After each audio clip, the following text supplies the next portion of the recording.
Thank you all for showing up today. I am in the Northeast where it's very rainy and kind of nasty out, and hopefully I won't lose my connection to you all. If I do, be patient, please. But great to see you. Thanks for joining me. If you just sat and saw the little ad that we had on my trial skills book, it's on Amazon. All proceeds go to Just Hands Racing Foundation, Friends of Michael, and the Water Project. It's selling pretty well on Amazon. It's on the top of the charts. And I'm really happy to tell everybody that I just passed 1,000 books sold mark for my first book that's been out for a little over a year on how to successfully litigate a personal injury case. So thank you all for your support and for supporting all the good causes. If I have not met with you yet, I'd love to have a one-on-one to talk about anything and everything, complimentary one-on-one Zooms for you, 30 minutes. This thing next to me, this Scan for More actually works with your phone. You just scan it, links to the books, links to one-on-ones, and all that sort of stuff. So just want to get that out of the way. Also, if you are not an Academy member, what are you waiting for? Join. We'd love to have you. There's so many ways to get involved and spend more time with me and Michelle and the other folks that you're missing out on spending time with. We are having our big 20th anniversary at Brooklyn Law School on June 13th. I will be there. All the past presidents will hopefully be there. So it'll be a great time. I'd love to see you all and catch up in person for a change. All right, let's get to today's topic: how to successfully litigate a jet ski accident case. Now, took a little convincing to Michelle. She was like, who's going to show up for a jet ski accident case? Who even knows about these or hears about these? And so thanks for coming. I assume that you want to learn a little bit about what these cases are about. Maybe you have one that you're working on now, or maybe one's going to come your way. Summer is coming. This is being recorded in April right now of 2024. So with summer ahead, there will be jet ski use. There will be jet ski accidents. I have handled in just the last few years several cases, and they've worked out really well for my clients. The cases have resolved successfully. One went pretty deep into litigation. That's the one we're going to talk mostly about today. And another one settled without getting into litigation because of the information that I knew that I was able to share with the carrier and able to explain to them why we had such a good case under the law and why they should settle it. So hopefully you'll get some takeaways from what we'll talk about today. So when you're faced with a potential jet ski case, you'll have a better idea of what's involved and how to handle them. So generally speaking, if you don't know, a jet ski, that's actually a trademark jet ski from Kawasaki. They're also known as wave runners. And as you probably saw in the promotional materials, if you haven't seen one before, they're kind of like motorcycles on the water. And they have jet engines, and they're really powerful and really dangerous. People who I speak with socially or sometimes professionally ask me, being a personal injury lawyer for all these years, what do I see that I'm really worried about or wouldn't let my kids do or loved ones do? And I always have two things to tell them. First, trampolines, stay away. Second, jet skis, stay away.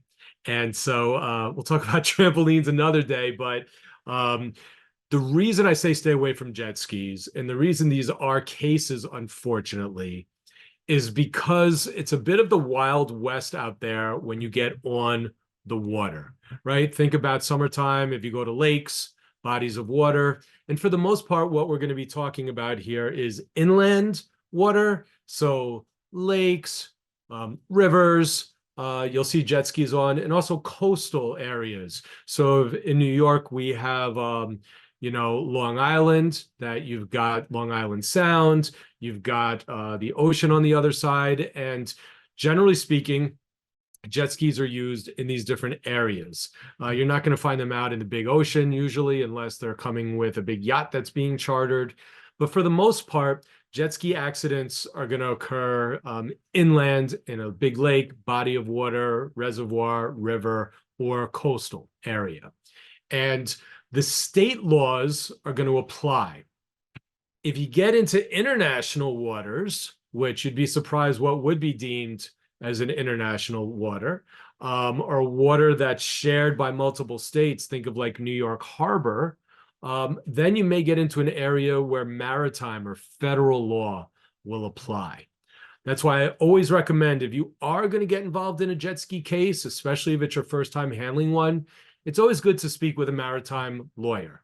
There are several of them out there in New York and around the country. It's a real specialty. The laws are very unique. They're controlled by federal maritime laws. You may have heard of the Jones Act. There's other acts.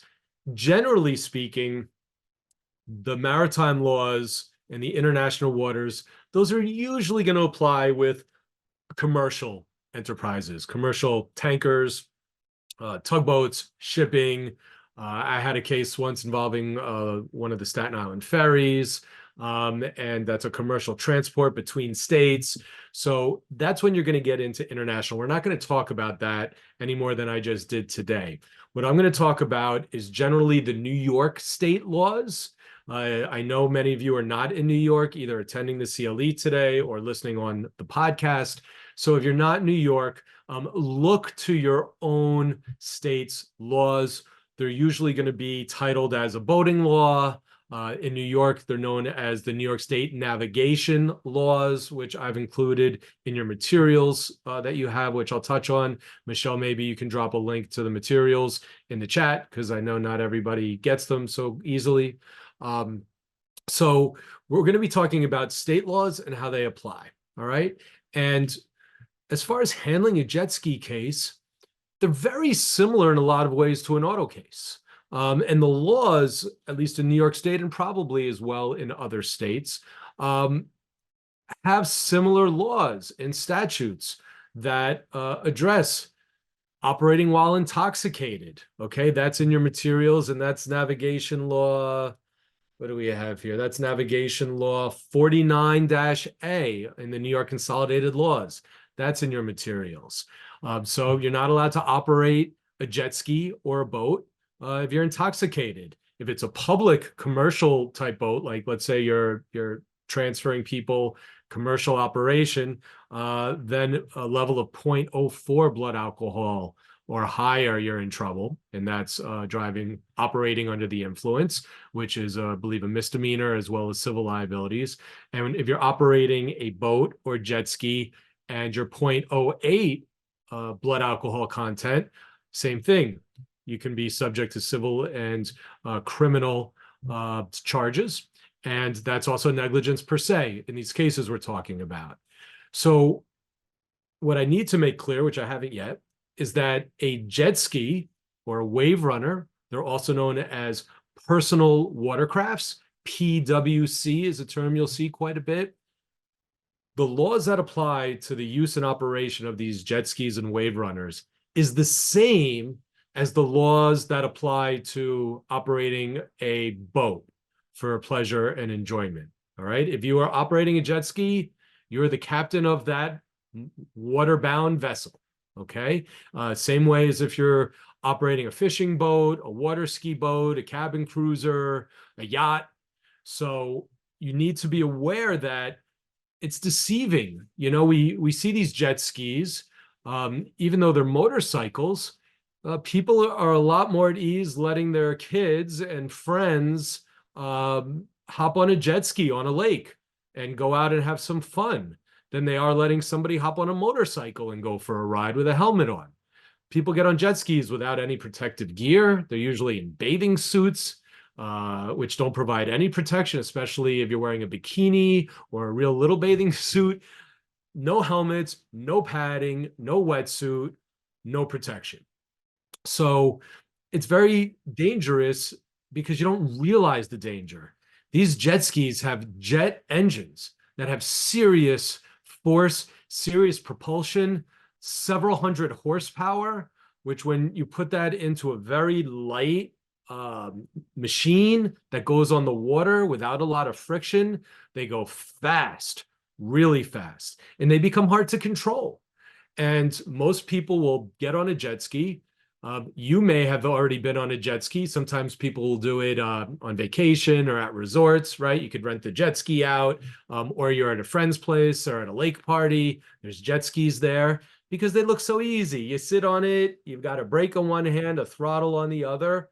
Let's go have some fun without realizing how dangerous they are, because it's a motorcycle on water, especially if there's intoxication or drug use involved when being operated, which affects the senses and reaction time. And especially if there's been no training and you're just getting on it and going to have fun. Who would allow anybody to drive a motor vehicle or a motorcycle without any training in a public roadway or public place where they run into traffic or run into other people? So that's what we're dealing with jet skis. And that's why it's important to have this conversation and know that these are very serious watercraft, that there are laws that govern them, which we'll talk about, and they are cases, okay? The cases are usually interesting. Jet ski accidents can happen in all types of ways, just like an automobile accident. The equivalent of a pedestrian knockdown in an auto case would be someone on a jet ski hitting a swimmer, right? Jet skis can collide and cause an accident. A jet ski in a larger vessel, a boat, a ship, can collide. A jet ski can run aground or hit an obstruction in the water if you're not careful. A jet ski can run into a kayaker or someone on a tube or somebody water skiing. Sometimes jet skis like to take advantage of waves that boats or tubes or water skis create, so that they can go and jump on a jet ski, which is also super dangerous. But people don't realize, without training, without knowing what you're doing, jumping a wave or a wake on a jet ski can cause some serious injuries. And I've had a case involving that. And two cases I'm going to talk about today resulted in very serious injuries. And I'm going to give you those fact patterns in a moment. Anybody can go online and you could type into Google data on jet ski or wave runner accidents, and it'll come up. And there's very substantial data about there. There are a lot of accidents, not surprisingly, for the reasons that I've discussed. But the Coast Guard in 2019 came out with a study reporting 721 jet ski accidents. And 70% of those accidents are from operator error, okay? So it's usually the operator who's going to be at fault of a jet ski. And most jet skis have room for a passenger. And if someone's operating a jet ski and they don't know what they're doing, and either they're untrained or have had a couple of drinks hanging out at the beach or the lake before getting on it, and a passenger decides to hop on the back and the operator does something foolish, reckless, unsafe, too fast, that passenger can get thrown. And when that happens, bad things happen to the passenger. All right. So what I'm going to start with is I'm going to give you a fact pattern of a case that I've included the complaint in your materials. As always, the complaint is filed. It's a public document. Out of safety, I redacted the names of my client and the defendants, and I'm not going to use actual names when I talk about it, just out of caution for privacy for everybody. But I'm going to get through that and talk about it. Before we go there, let's take a brief break so that Michelle can do what she's got to do. If you're joining us today via podcast, the first attendance verification code is JET 403. That's JET 403. So, all right. Let me give you the fact pattern of the case that you have my complaint of in the materials, and then we're going to talk about the issues in this case, because I think it'll serve all of us well for understanding how to successfully litigate one of these cases. And I love fact patterns in our area of law, personal injury law, because you just can't make this stuff up. Just briefly, I remember being in my torts class in Brooklyn Law School a long time ago, and we had a visiting professor, and he used to get in and say, and he was from some like real rural state in law school. He said, I love being in New York. He says, every time I look at the newspapers on my way in to teach, and they've got like built-in fact patterns. I can't believe this kind of stuff happens around here all the time. So here's the fact pattern that my firm was approached with when we started to get underway with this case. Our client was a senior in college in the Ithaca area. In that area, there is a lake called Cayuga Lake. It's one of the Finger Lakes, I believe.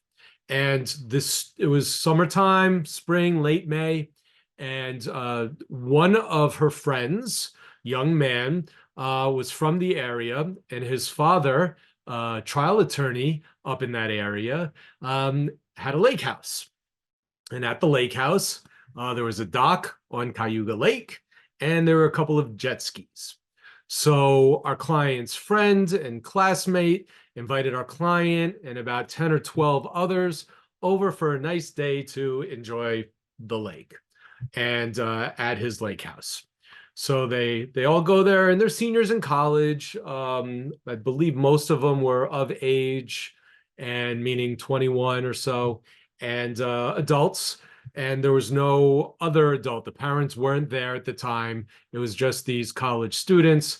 Some of them picked up some beers to bring, some food to barbecue, and some wine coolers or White Claws as well. And they all decided to get together at the lake and enjoy the day. So my client's there with other friends, and one of her friends wants to go out on a jet ski. And her friend, whose father had the lake house and the jet skis, said, oh, yeah, we can use these jet skis. They're my family's. And sure, go on out. It's pretty easy to use. You got the brake on the left, the throttle on the right, put on a life jacket and have some fun.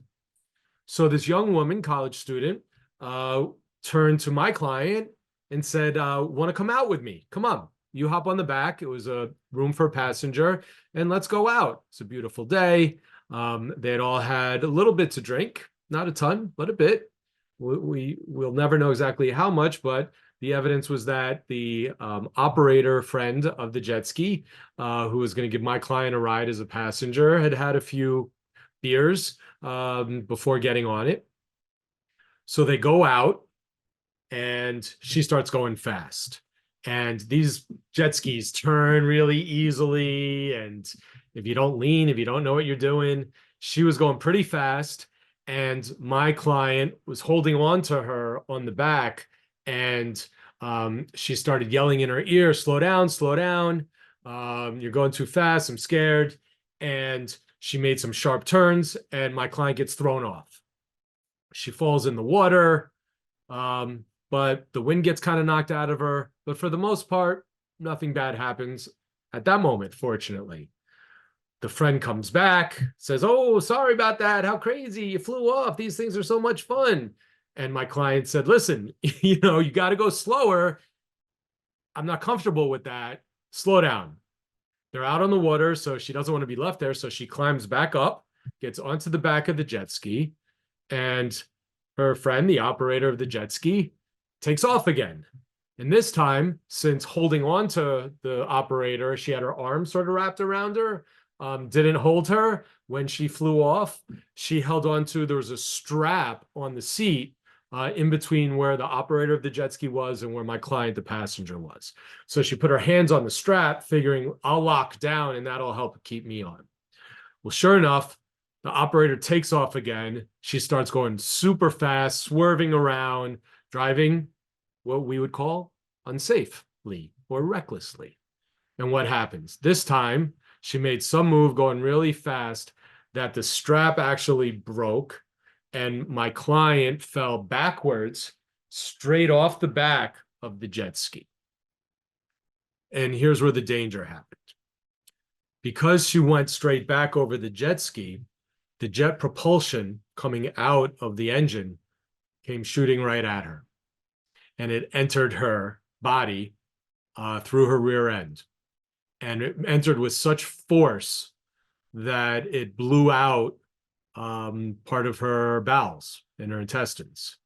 And The operator, having kept going, realized something, came around and found my client floating in the lake, surrounded by blood in the water. At that point, everybody's freaking out.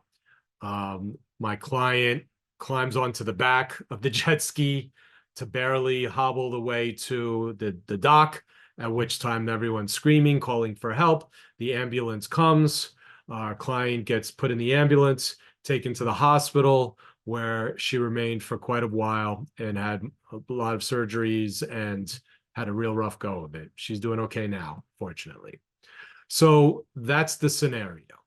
So when it comes to us, we know the injuries are bad. And then we start wondering, all right, what is the negligence? You're on a jet ski, you're a passenger. Are you assuming a risk? How does this all play out? And then we look into all the navigation laws, and we find that similarly to the automobile laws in our state, that there's vicarious liability for the owner of the jet ski. So just like in New York State and in most states, an owner of a vehicle, a car, including a boat and a jet ski, will be liable vicariously as a matter of law for the negligence of the operator. So that is in your materials, and that is Navigation Law 48, okay? And that's entitled Negligence in Use or Operation of a Vessel Attributable to Owner. So we said, okay, wow, we found out who the owner was, trial lawyer in the upstate area, hopefully has good insurance, doing what he does. Let's see if there's coverage, and let's find out more. So what we find out, and I'm going to talk about coverage in a moment, but what we find out is that even though the jet skis had been on his property for several months, and at the lake house, the jet skis were not owned by her friend's father or from anybody connected to her friend's family in Lake House. That the two jet skis were actually registered to some other guy. Let's call him Owner X. And it turns out that Owner X lent them or had some relationship, but we're still not quite sure, even though we did depositions. They didn't come too clean on it. But apparently Owner X was a contractor, had done some work. They had done some bartering. I think the lake house owner, as a lawyer, did some legal work for him. And he basically said, look, here are my two jet skis. It's the discovery came out that the owner of the lake house was planning on buying the jet skis eventually, but hadn't gotten around to it. So as of the time of our accident, other than having possession of the jet skis, the registration for these jet skis was actually by Owner X, who didn't even know about the accident. We found out the owner of the lake house, the lawyer, didn't even tell this person. He didn't know about it until we served him with the lawsuit, that the jet skis that were registered to his name, that one of them was involved in this serious accident. So immediately the question for us was, well, who's the owner? Are they both the owner? Is only one the owner? What's the story? Because the registered owner didn't have any insurance to cover this incident. So then we had to look into the law. And take your time. I'm not going to share my screen now, but in the materials, the section 48 that talks about the vicarious liability of the owner had a really important and interesting section to it that we zeroed in on. And I'll read it to you.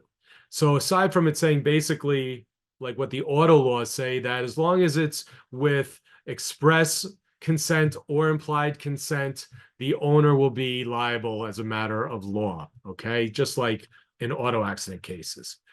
But this was really interesting, and I'm going to read it. I apologize for reading. I don't like to do that. But here's what section 4 of this says, which applied in our case.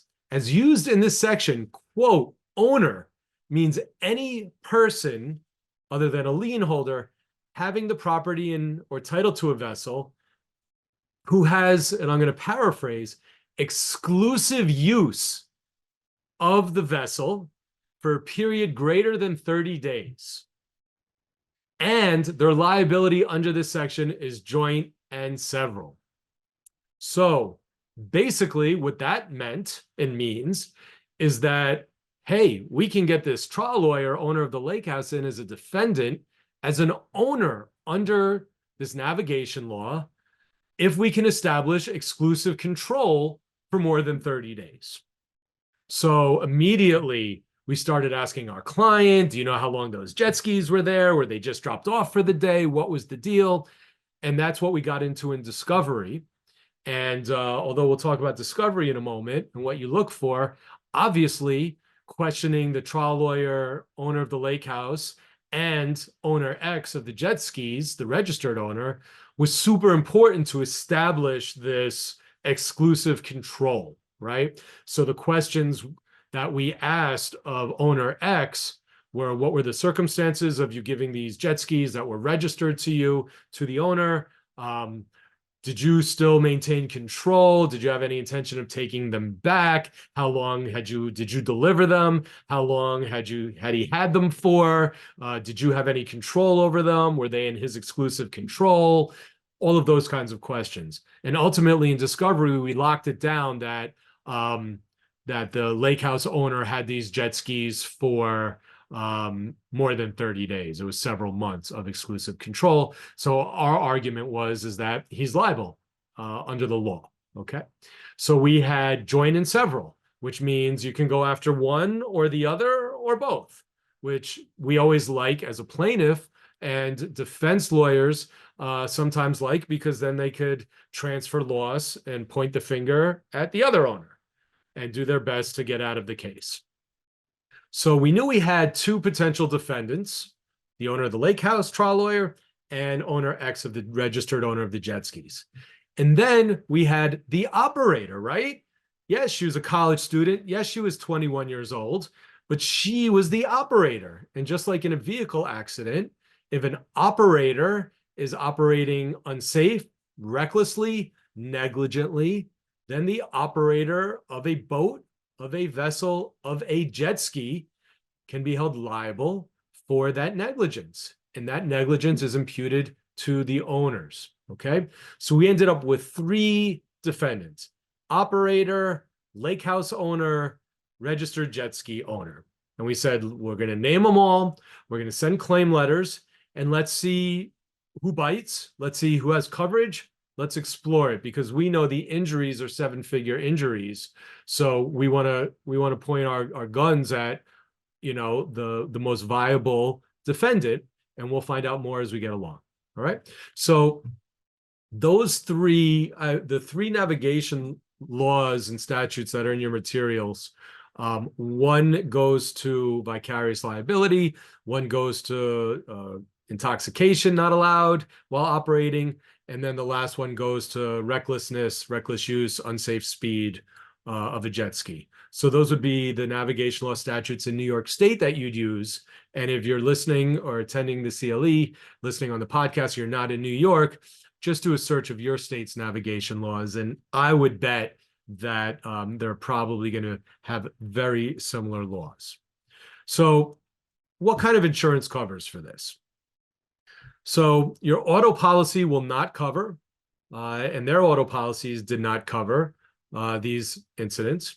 So you're generally going to have two insurance policies that you're going to want to hope that a viable defendant, tortfeasor, owner, operator maintained at the time of an accident. One, and the primary one you look for, is the watercraft policy. And that is an insurance policy that someone who owns a watercraft, whether it be a boat, a jet ski, both, maybe it's considered a fleet if you have more than one vessel. So let's say you have two jet skis and a fishing boat, two jet skis and a water ski boat, one and one. There's a likelihood that that person will hopefully have what's known as a watercraft policy, also sometimes referred to as a yacht policy. I have a 20, 30-year-old Mastercraft water ski boat that I water ski on a lake up in Northwest Connecticut. And my insurance policy for that comes in for renewal every year, and it's entitled Yacht Policy. So I get a kick out of that they're calling my my 19-foot ski boat a yacht. But it's either a watercraft policy or a yacht policy, and that will provide liability coverage. Also, those policies have SUM coverage. I don't think that it's automatic in those, but you can certainly get it, and many policies offer it and do have it. And if you are a boat or jet ski or water vessel owner, I encourage you to immediately get a policy of insurance specifically to cover that, to put SUM coverage, which is, for those of you, I'm pretty sure all of you know, because most of you have attended my CLEs or seen something from me before, and I talk about this a lot, but it stands for Supplemental Underinsured or Uninsured Motorist Coverage. It's coverage that protects you and your family members, whether they are struck by an uninsured or underinsured boat. We usually see it in the car sense, or jet ski or a passenger. That coverage will cover them. So it's super important, especially even if you don't have the expectation of, being any place where accidents can happen. It's worth the money to have that policy. So the first thing you're going to want to look at is, do any of the tortfeasors, any of the viable defendants have a watercraft policy, a yacht policy, and SUM coverage? You're also, if your client is a passenger on a boat or on a jet ski, or is struck in the water by a vessel of any kind, you would want to see if they have any type of homeowners or SUM coverage. I have SUM coverage on my water ski boat. So if I happen to be swimming out in a lake and I get hit by an uninsured or underinsured vessel owner, I can then go after the SUM provisions of my policy. So it's important to look at that. If there is a watercraft policy, they're usually tied into an umbrella policy as well. So typically people that have boats, if they have a homeowner's policy, if they have an umbrella policy that covers the homeowners, they'll usually tack on the watercraft policy. Okay, so that's important as well. Other than watercraft policies, homeowners policies will often cover a boating accident. And in fact, that's how it played out in our case. And I'll tell you about that. But again, homeowners policies, again, for those of you who have been practicing in the personal injury field for a while, you may have found homeowners policies will apply if someone's in a bicycle accident. It'll cover the bicyclist usually. There are other situations that homeowners policies will cover tortfeasors, even if the incident was not at someone's property themselves. All right. So obviously what we did and what any practitioner should do to successfully litigate these cases is demand all applicable policies: primary, homeowners, watercraft, excess, umbrella, commercial. And my partner, Rosa Feeney, who's our insurance coverage specialist, who's lectured, when she gave her discussion on the Comprehensive Insurance Disclosure Act in New York, you are entitled to demand any and all potentially applicable policies from a tortfeasor. Then the burden shifts to the defendants and their counsel to provide any potentially applicable policies. So you want to make sure in your demands in these types of cases that you put forth the appropriate demands under CIDA, the Comprehensive Insurance Disclosure Act, so that you get all these policies. All right. Then once you know that there's insurance, there's defense, you're going to craft your complaint. First, try and negotiate with the carriers, get all your medical records, like in any case. Of the two fact patterns I'm going to talk to you about, the first one that I just described, that one got settled at a mediation after we got all the way through discovery, and I believe after the plaintiff, we had done our expert exchanges. You'll see we were in federal court. We're in the Northern District of New York, and I'll just touch on the reason that we did that for a brief moment. I have lectured, and you can find it on the Academy's database. I think I did it with Hadley Matarazzo, my good friend and past president of the Academy. It was how to make a federal case out of it, why and when to bring cases into federal court, the pros and cons. The reason we brought this case into federal court is we had diversity jurisdiction. Our client was out of state resident, was just up there for school. The operator of the watercraft, her friend at the time, who no longer became her friend after this, she was also from a different state and just attending school in the area. And the defendants were all, two other defendants were in New York. So we did not, I am not a fan of showing up in state court, state Supreme Court in jurisdictions that are pretty far outside of the New York City area. I feel very comfortable in the 5 boroughs and in surrounding counties and areas, probably all the way up to Columbia County, Dutchess County, Orange County. But when you start getting into northern New York State, I don't want to show up in a state court where no one really knows me to face defense lawyers who are very well known to the judges and be sort of and lose that that home turf advantage. I find I'm very comfortable litigating in federal court. The rules are all the same in across the nation in federal court, and most of it can be done remotely. So we thought it would benefit us to be in federal court for that reason, as well as to keep the case moving fast, having strong orders that bite, that state courts don't. And also, if a maritime issue gets pulled into the case, which sometimes it can, and it had the potential in our case, then because those are federal statutes, then we wouldn't have a conflict and have certain issues brought in state court and other issues in federal. They would all fall under the same. So you don't need to bring these cases in federal court. You can certainly bring them in your local state Supreme Court in New York or your local courts in whatever venue you're in. But this one's in federal court. So we brought it there, and that's why you'll see the complaint is based on diversity. Now, we had another case, just to give you another fact pattern that we did not need to litigate. Our client was with her partner. They kept a boat that had a sleeping cabin on the Hudson River at one of the marinas, and they knew some people around the marina, I guess, social circles, and one of them had a jet ski and offered her a ride. She said, sure. She hops on the back of the jet ski. The operator of the jet ski starts jumping some waves, hits a really big wave. The jet ski itself launched like 10 feet into the air. Our client goes flying off of the jet ski off the back and slams onto the water. And what you may not know is, or you may, is that when you smack a body of water from a height, it's like hitting concrete. It's really bad. And it's a very severe and strong impact. And she fractured her spine, had to have spinal fusion surgery. She was very badly injured. Again, we found out pretty early on that the person who operated also owned the jet ski and had a homeowner's policy that covered it and had a good amount of coverage. And as a result of that, we were able to get into discussions with the carrier and actually resolve that case without having to file a lawsuit.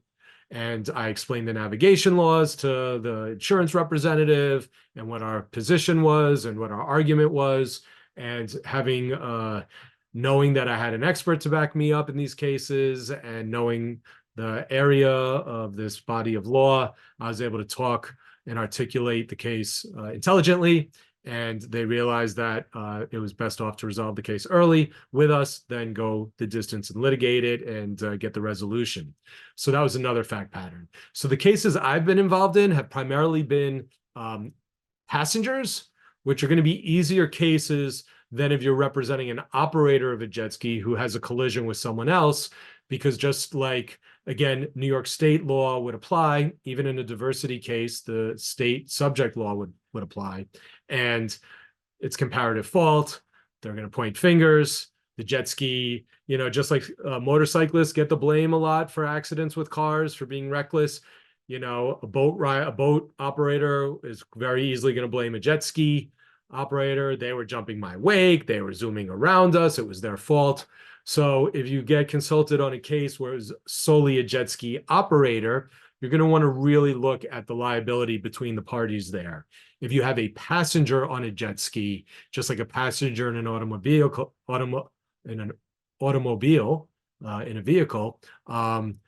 there's really no liability. You don't assume a risk by being a passenger on the back of a jet ski. That's not a, they'll make the argument if you bring these cases, but it's not a valid argument. Okay. So there are other laws in your materials that I've included. There's the Chapman codes. There's references. You can do research, Coast Guard codes. But basically, you will find that under the laws, the maritime and state laws, the operator of a jet ski is the captain of the ship. And a captain of a ship has a duty for the safety and make sure that the passengers are safe. And that's a very serious duty that they will be held to the mat on in a court of law. And if you're operating a jet ski in a manner that it's throwing off your passenger, then you can make a pretty good argument that they weren't operating it safely. Okay, so keep that in mind. The theories of liability, and you'll see that in our complaint. It's a pretty detailed complaint because we had the operator and the two owners. We cite the navigation codes and we talk about negligence, unsafe speed, reckless behavior. If you have any belief that there may be drugs or alcohol involved, you want to plead that. You want to plead a lack of training. And you also want to plead vicarious liability, as well as whether or not, in addition to training, they had a license or certificate. Now, each state is different. In Connecticut, I had to get a boating license to drive my ski boat. I had to take a course and get an actual boating license. In New York State, up until 2019, there was really no requirement. Anybody can get a boat, a jet ski, big or small, and hop on and operate it.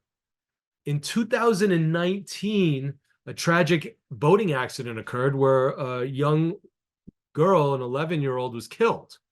And the operator of the boat who caused the accident didn't have any boating license or boating training. So in your materials, you'll see something called Brianna's Law. Her name was Brianna, the young girl. And Governor Cuomo at the time signed into legislation that in the state of New York, you're going to need to take a boating safety course, and you're going to need to have a valid certificate showing the date of when you took that course before you can operate a vessel on the water that has a motor on it. All right. So, and those dates are staggered. You'll see that in the law. But as of now, pretty much anybody operating a boat in New York needs to have taken a safe boating course that's recognized by the state and have a safe boating certificate. If not, given ages, by 2025, for certain, anybody, regardless of age, operating a boat will need to have a safe boating certificate. So one of the things that we pled, and you'll see in the complaint, is failure to have a boating license / certificate or any training. And of course, those are questions to ask during discovery. Did you have any training? Did you take a boating safety course? What were you shown? Do you know how to control speed? Do you know what dangers to look out for? Do you know how to make sure your passenger's safe? And when you ask all these questions of an operator who's a young college student who's out having fun at a friend's lake house, who says, that looks like fun, I want to hop on it and go, you're going to establish a strong liability case when there's no boating certificate and no training. And that all ties into negligence and negligence per se. I'm going to sort of wrap up a little bit and then get to the Q&A. So a couple of final thoughts that I want to leave you with. The first is discovery. What are you looking for in these cases to help you make your case, or to my defense colleagues to defend the case? First of all, you're going to want to look through the insurance policies. You're going to want to demand them and look through them closely. If you're a defense counsel, you're going to want to look for, I'm sure the insurance company will look for disclaimers. You're going to look for loss deferral, right? Loss transfer, I believe is the phrase. So if you have the owner, you're going to want to try and push it to the operator. If you have the operator, you want to push it to the owner, saying they didn't tell me it was dangerous. They didn't train me. They didn't tell, they should have known it was their boat that they had a requirement for boating certificate, and they didn't do that. They didn't even have one. So You're going to want to do that. You're going to want to see, of course, if there's any video footage. We always look for that in every accident case now we have. There's cameras everywhere these days. And it's just stunning how much faster you can resolve cases when you have a video of the incident. And many marinas have cameras. Many lakefront homes have cameras. So get your investigators out there right away and try and get video, photos. You're going to want to look at the ambulance records for when an injured party is retrieved from the body of water, because there's usually, like in an auto accident case, the ambulance first responders are going to talk about what was relayed to them, what happened, what the injuries are. You're going to want to look through the medical records, see if there's any kind of police report or incident report. You're going to want to demand the registration documents for the jet skis. They have to be and should be registered. You're going to want to demand proof of a safe boating course and certificate having been taken by everybody. You're going to want to know about any witnesses, and you're going to want to question all of these people. So get your depositions ready. Now, do you need an expert? Sometimes you do, sometimes you don't. I think about that in the way of auto accidents and construction accidents. Depending on the fact pattern, sometimes we bring in experts, sometimes we don't. Sometimes it's enough to say, based on the facts, you can show negligence. Sometimes you might need an expert in the boating world to talk about the power of these boats, that the speed. When we've used experts, we like to show that 45 miles an hour on a speedometer on a jet ski or a boat is basically you double those speeds for what it's like on land, to give people an idea. So 45 miles an hour on a jet ski is like 90 miles an hour on the road. So it's important to ask the operator of the jet ski, did you look at the speedometer? Did it have a speedometer? Was it a digital one where it says the number? Was it analog where you look at it? And I remember questioning this young student operator. She says she doesn't think it was digital. She thinks it had sort of the dial that goes up. And I said, well, was the dial at the middle, straight up, like 12 o'clock? Was it to 2 o'clock? Was it to 10 o'clock? And I think she said it was basically straight up. And then when we looked at the jet ski and the manual and we saw straight up, that was 45 miles an hour. Then our expert says it's like going 90 miles an hour, very unsafe. So like any other case, use your brain power. That's why we all pass the bar exam, because we're good at studying, we're good at learning, we're good at analytical thinking. And the same way you'd apply that to any type of accident case, it holds true for these types of cases. Workshop ideas, talk with others. If you don't have a colleague, a partner, associate to talk with, reach out to me. I'm here to help you with that and give you these types of ideas. And then as far as working up your damages, it's going to be like any other case, working up damages in these. The damages laws apply the same way. You're going to work it up through the injuries. If there's any economic loss, if there's any scarring, if there's any trauma that occurs, that's what you're going to want to work up. So hopefully I've given you all sort of a little flavor for this, and why you shouldn't be so quick to pick up, pass on, to turn away, or whatever it is, a jet ski case. But they can be very good cases for plaintiffs' lawyers to take. And they're very interesting cases, and it's something different from the norm. So I encourage you to be on the lookout for them. And if you have any that you want to speak with me about for any reason, to get involved as co-counsel, or just to guide you behind the scenes, you all know I'm always happy to do that. So right now we're just a few minutes before the mark. So I'm going to start with the Q&As. Please drop them in the Q&A. I'm going to work on getting through all of these. And if there's anything else that comes to mind, I will address it throughout the next half hour. And again, I thank you all for bearing with me. And let's go to Mary Lee had two questions which talked about the laws, the boating laws. And I think I covered it, but just to be clear, if you rent a jet ski, the question is, if you're renting it, are you required to have a boating certificate? So again, if you're renting it in New York State, then you should have a boating certificate. There's no disclaimer, or no exception rather, if you cause an accident, saying, well, I was only renting it. If you were operating it, you're supposed to have a boating safety certificate under the law. So be careful about that. And it's the same law that would apply to you renting a jet ski to operate as to a person who's owned a powerboat for 20 years. You are both going to be obligated under the same laws. So while in New York, it's not a boating license, some states have it. In New York, it's now boating a safety certificate and course. It's a requirement. It's a requirement to have. All right. So be on the lookout for that. Now, let me go back to some of the other questions. Someone's asking if I can put case citations in the chat. I don't think I cited to a legal case other than my own. But if you want to email me directly offline, my email address is right here. If anybody wants any of my complaints or any other documents from these cases, or wants the case site to go on the docket, which you can do in federal court and pull other documents from, just reach out to me directly, and I'd be more than happy to share that with you. Okay. Someone is asking what the optimal coverage amount is for insurance if you own a jet ski or a boat. And I'll tell you the same answer I tell people when they ask me how much insurance do they have for their car, how much insurance do they have SUM, how much insurance should you have for your homeowners. The answer is as much as you feel comfortable that you can afford, get as much as you can, or as much as you feel comfortable in spending. It may hurt to pay some premiums, but at the end of the day, I personally, having seen what I've seen throughout the last 30 plus years, I have a ton of coverage. I've got primary policies, umbrella, excess SUM.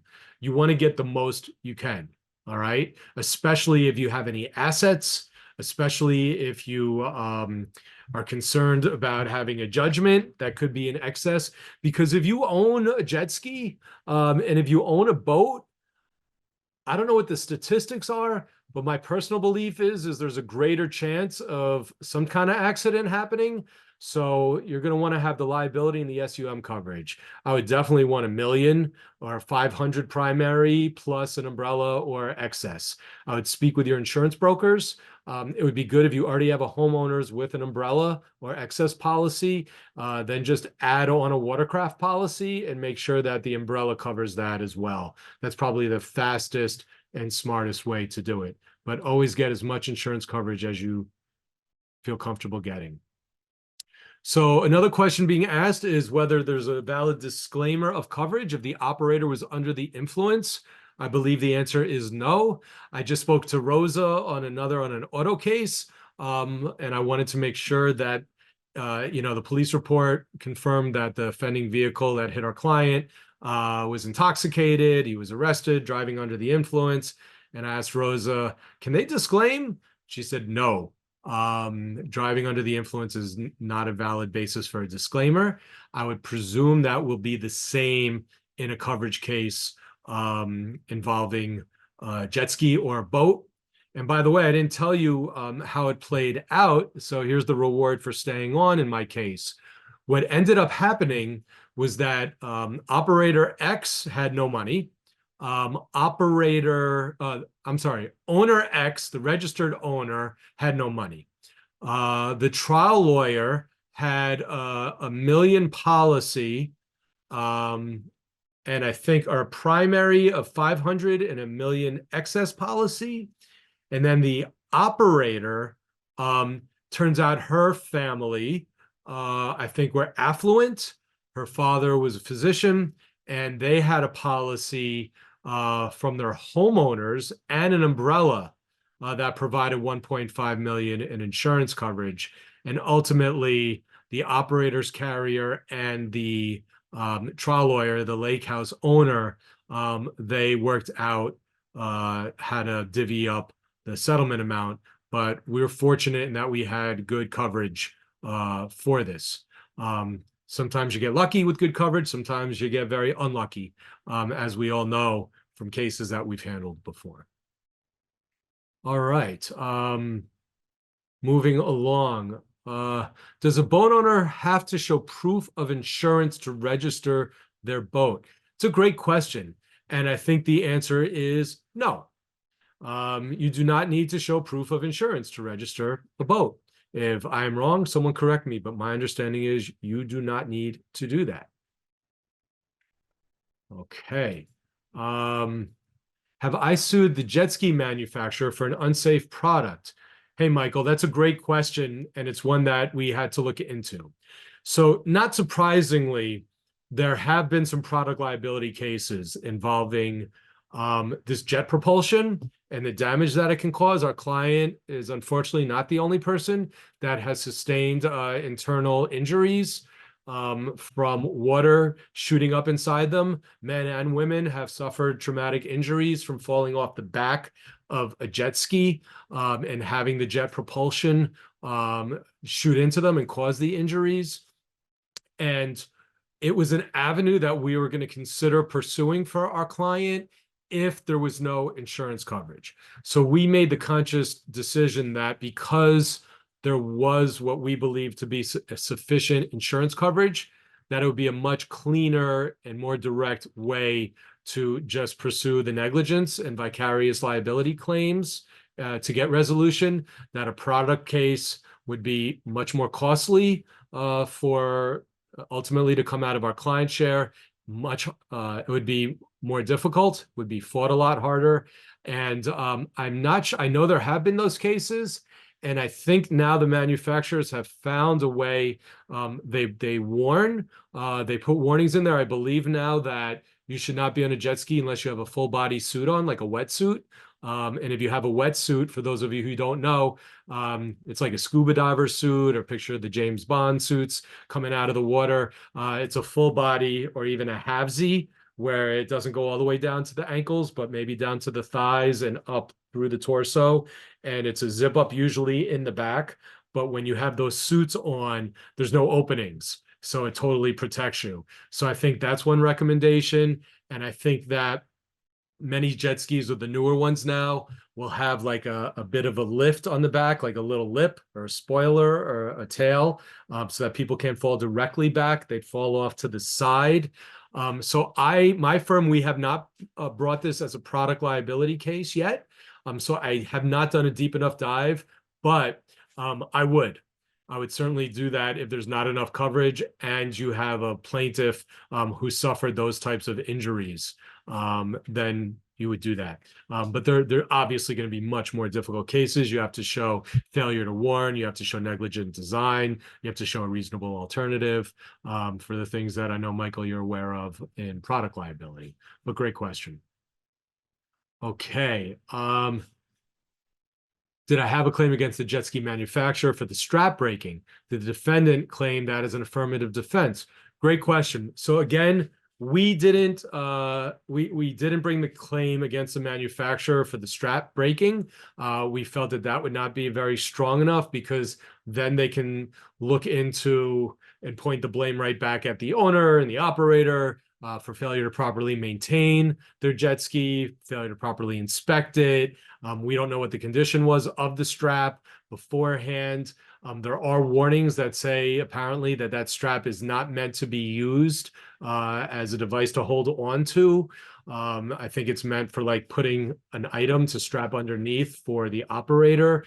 But yes, the operator was trying to blame the owner as a result of the strap. They were trying to blame my client, who was the passenger, for holding on to the strap, saying that you're not supposed to hold on to it. You should have held on to, I don't know, the sides of the jet ski or the operator stronger. It didn't really go too far. The strap was sort of a bit of a non-issue, but it was something that was certainly looked into and discussed. How would the process be different if the owner is a jet ski rental company?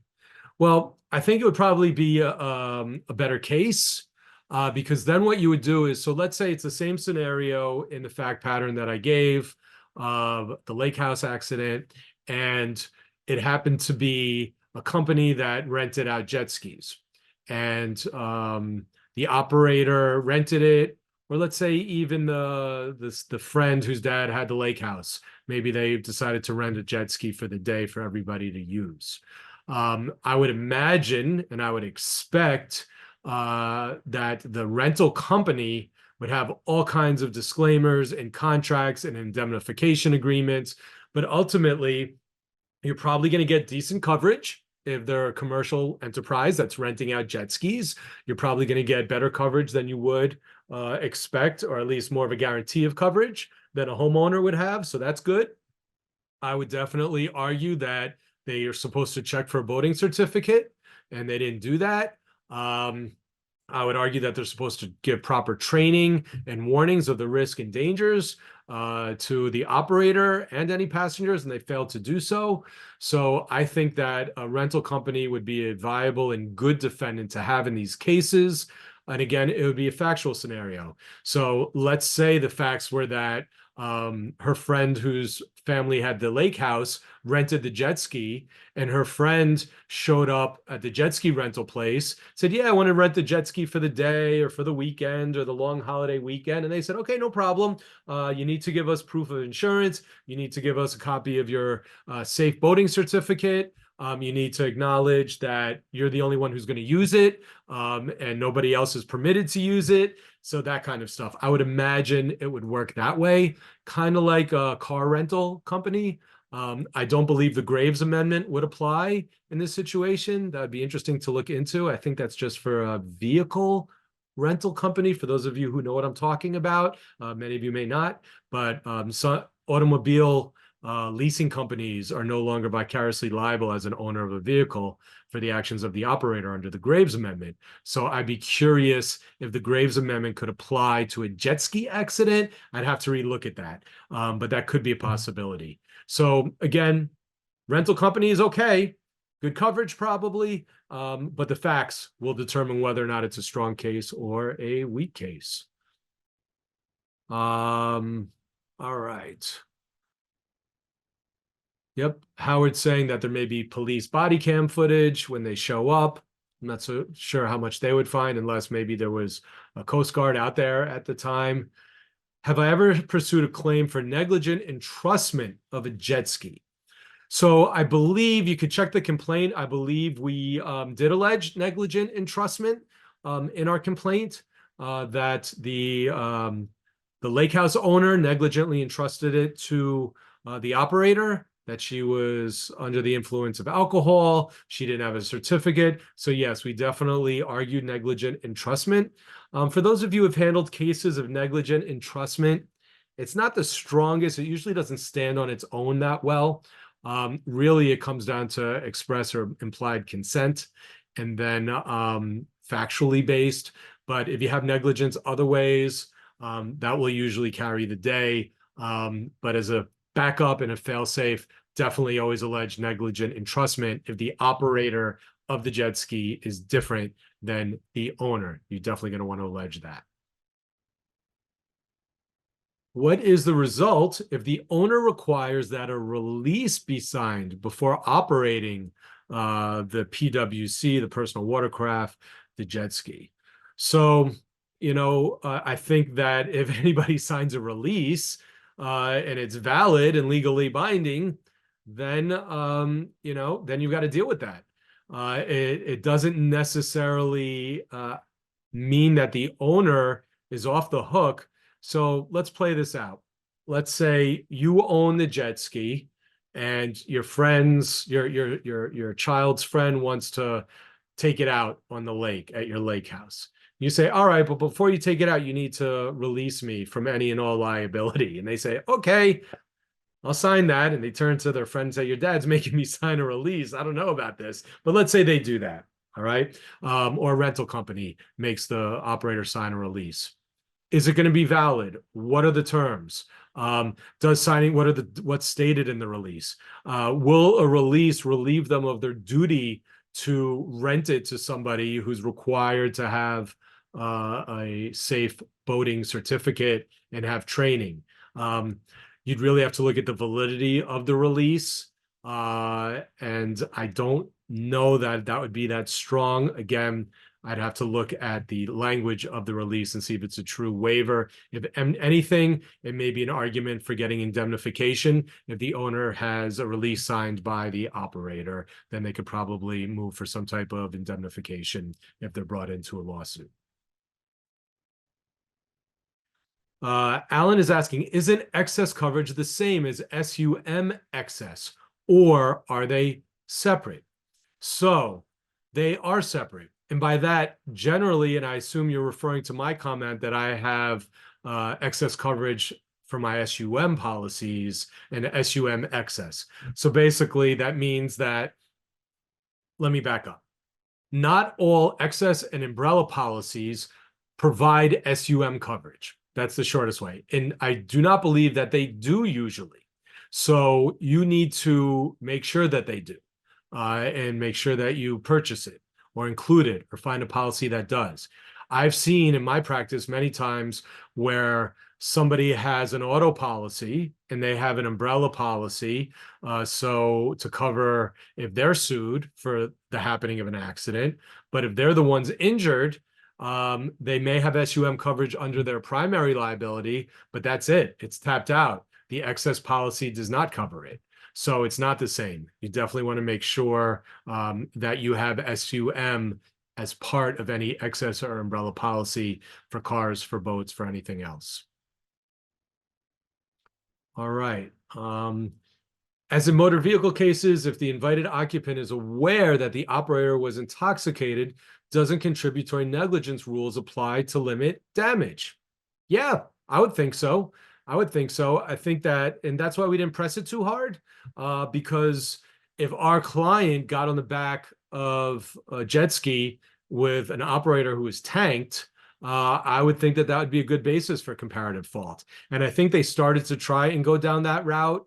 And so we sort of took the foot off the gas or off the throttle, pun intended, and not pushing that part too hard because we really didn't need to establish any kind of intoxication. We just felt good about the negligence itself. And so it turned out in the testimony that nobody, even if she had a couple of beers, nobody observed her to appear intoxicated. Nobody observed my client to appear intoxicated. I think my client didn't even know what, if anything, the operator had to drink beforehand. So it didn't play out that way. But yeah, I would think that that would definitely be a factor to consider. Question, any thoughts or experience with a minor under 14 operating a jet ski owned by a party without insurance or assets, but the minor's parents have watercraft insurance? Minor parents deny knowledge of minor son operating a jet ski. Interesting. So my thought would be that if I'm reading your fact pattern right, the minor is on a jet ski that is not the family or the parents' jet ski and gets injured. Those people don't have any coverage, which isn't surprising. They're letting a 14-year-old out operating a jet ski without any training. But the minor's parents have watercraft insurance. So I would fully expect a watercraft insurance to have some type of SUM coverage, which should cover the minor. So that's what I would look into. I would explore the parents' coverage, whether it's homeowners, their watercraft policy, and see if you can get coverage as in SUM coverage for the kid that way. That's definitely, I would pursue that for sure. Thank you, William, for the kind words. All right, last one that I'm seeing here. What would the situation have been if the operator set up an LLC with no insurance? You know, if you sue any entity and they're a limited liability corporation and they have no assets and they have no insurance, then you're pretty much out of luck. That's what the situation would have been. It would have been a bad situation. You could force that LLC, you could put a judgment against them. They can go into bankruptcy like in any other case. So that's why I always, amongst the things that I preach, one being preparation, preparation, preparation, and the other being always inform your client about everything. I also preach, make sure you have SUM coverage. SUM coverage is to protect you. It's to protect your family. It's to protect the members of your household. If, God forbid, they get injured or tragically injured at all as a result of the negligence of someone who doesn't have coverage. All right, get that SUM coverage. All right, I see something else has popped up. Minor injured passenger on jet ski. So one minor injured another minor. If that's what I'm hearing, which sounds about right, yeah, then you can go. I would go after the homeowners of the minor who caused it, but you're saying it sounds like they have no assets, Michael. So again, I think this sounds like an SUM case one way or another, or you're out of luck. You're out of luck, unfortunately. So coverage is always a concern. All right. If you're joining us via podcast, today's second attendance verification code is SKI 484. That's SKI 484. Alexander's asking, would the Jones Act preempt New York State law if the accident that I'm talking about happened in Jamaica Bay or out in the ocean? So I'm not a maritime lawyer. I know very little about the Jones Act, but I know it's a benefit to the plaintiff or the injured party under many circumstances. It's a good act as far as protection of individuals. I don't know. I think ultimately state law is going to be preempted and likely by the Jones Act or any other maritime laws that apply to international waters if the body of water is deemed to be international waters. And sometimes that's tricky. So I don't know if Jamaica Bay is considered international waters. And the ocean, again, it depends. I would imagine that if you're out on the south shore of Long Island in the Atlantic and something happens close to the coast, I would argue that is New York State law. Not maritime. I think the further out you go, some of the laws and the materials I provided talk about within 100 feet or so of the coast is when the state laws are going to kick in. But again, I could be wrong.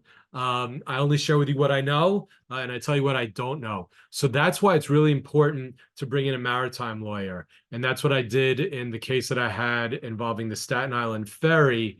The defendants threw in a lot of maritime statutes, maritime defenses of interest. There is a maritime law.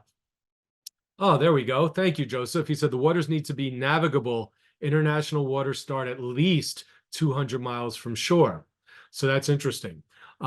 So in my case that I had, even though it wasn't 200 miles from shore, it was in New York Harbor, they were able to assert an argument, and we didn't really fully litigate it. And again, were we in federal or state court? I think we were in the Southern District. In our case, our clients were kayaking with one of these groups in the Hudson that take out people in kayaks. And we had two people that were hit by, I think it was the Staten Island ferries many years ago. If not, it was one of the ferries that shuttle people back and forth between New York, Lower Manhattan, and New Jersey. And one of the interesting defenses that is often raised in these cases, and I think they, okay, Joe's saying though they must be deemed navigable, not international. Okay, is they can apply. There's a law, a maritime law, and I'm going to just sort of paraphrase this before I wrap up. If you're a defense lawyer, you definitely want to look into this if you're defending a boating accident. So there's a law, I'm drawing a blank on it at the moment, but it is a maritime law, not a state law, and it's an old law. And basically what it does is, if applied appropriately, you can limit the recovery of a plaintiff to no more than the value of the vessel. And the theory was, the way this law, my understanding, has got on the books is you'd have these big shipping tankers, right?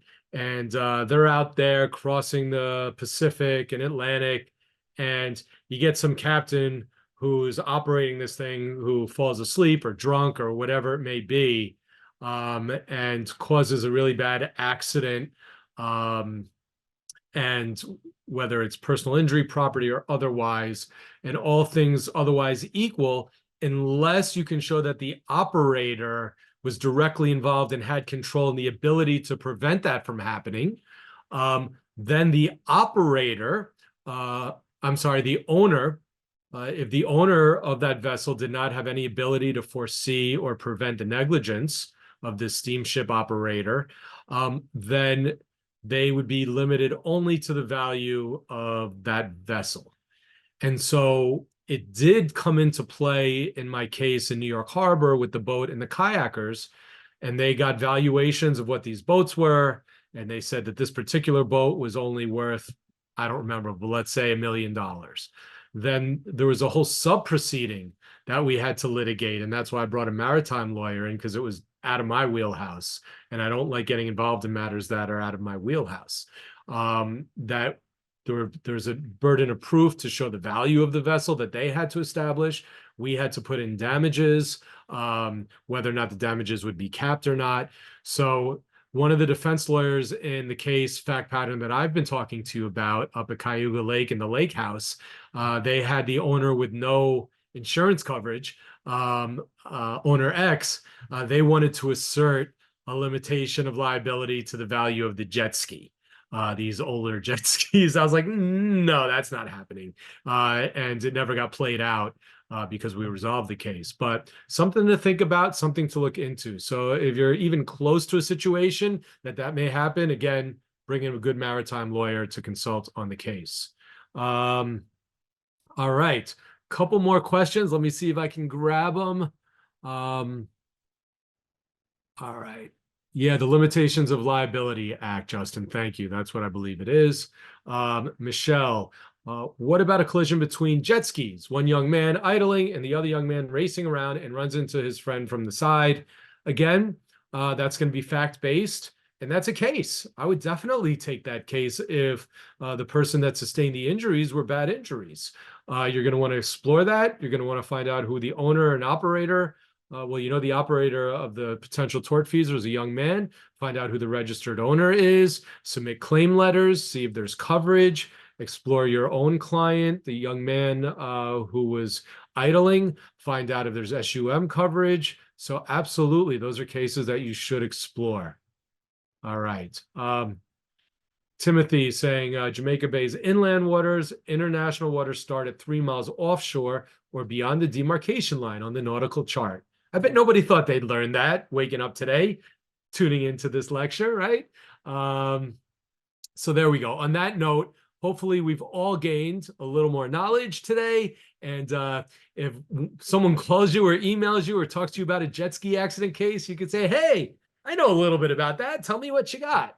And if you have one and you want to talk more about it, please reach out to me. If we haven't met yet on a one-on-one, please scan this code next to me or go onto the mentoresq.com and or email me. And it's very easy to set up a 30-minute Zoom with me. I'd love to meet with you and get to know you a little bit more than, I'm lecturing and all I see is myself on the screen. I don't get the pleasure of seeing any of you, and I'd enjoy getting to meet you.